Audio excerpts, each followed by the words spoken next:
Most people don't choose their lives, they inherit them.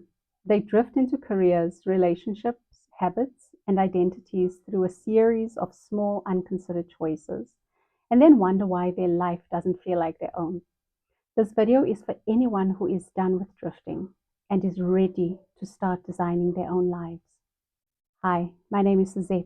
I'm a personal transformation and mindset coach.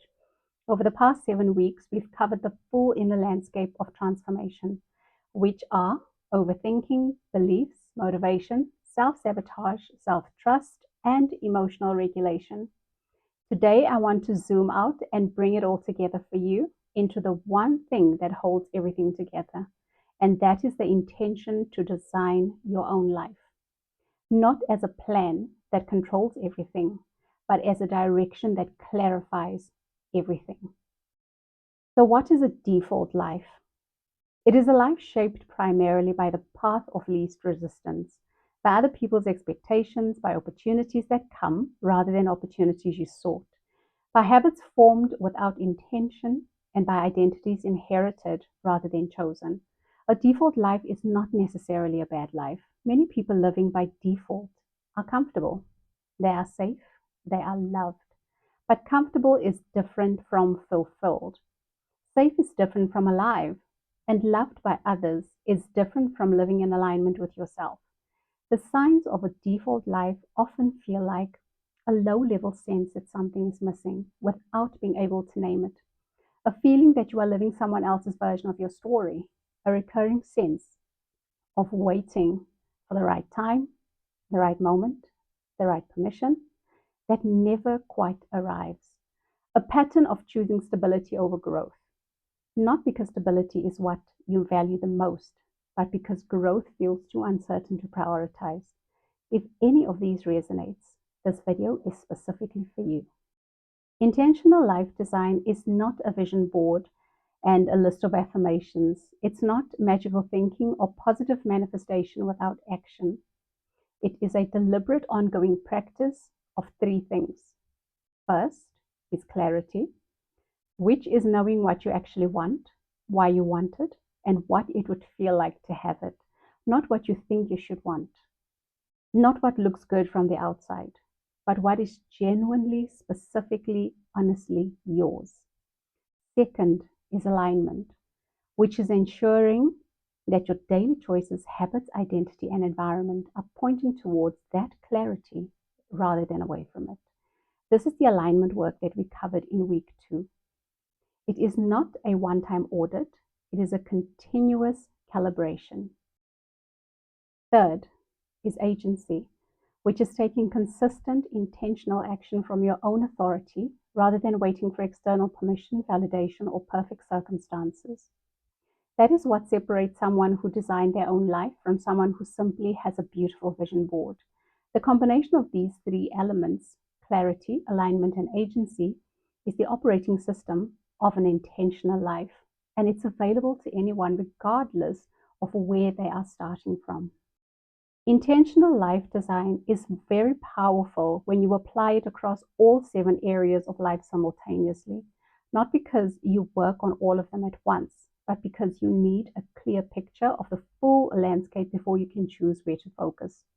The 7 areas are health and physical vitality, relationship and connection, career and financial life, personal growth and learning, creative expression and purpose, environment and lifestyle, and spiritual inner life. For each area, ask 3 questions. Where am I now? Where do I want to be in the next 12 months? What is the one most important change that I need to make to move from here to there? You don't need to tackle all 7 simultaneously. In fact, trying is usually counterproductive. But you do need to see all 7 clearly before you can make an informed choice about where to focus your energy, because most people focus on areas that feel most urgent rather than the ones that would have the greatest cascade effect on everything else. Here is a simple life design practice you can do right now or return to it anytime. Set aside 90 minutes and go somewhere quiet, have something to write with, and write the following heading: My designed life 12 months from now.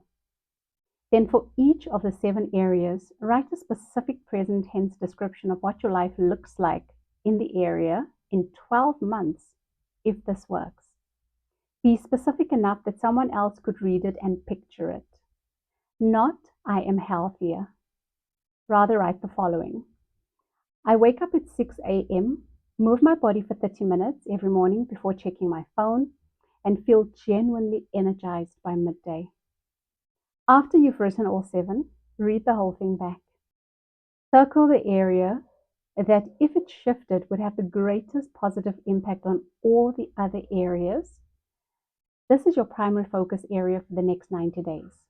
Then ask, what is the one most important action I can take this week to begin moving forward towards that picture? Not the whole plan, not the complete strategy, just the one most important next action. Then go right ahead and do that. A designed life is not a controlled life. Things will not go perfectly according to your design.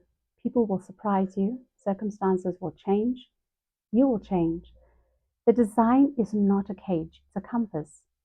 It gives you a direction to return to when life pulls you off course, which it always will. And with a compass, getting off course doesn't mean being lost. It means that you know which way to turn.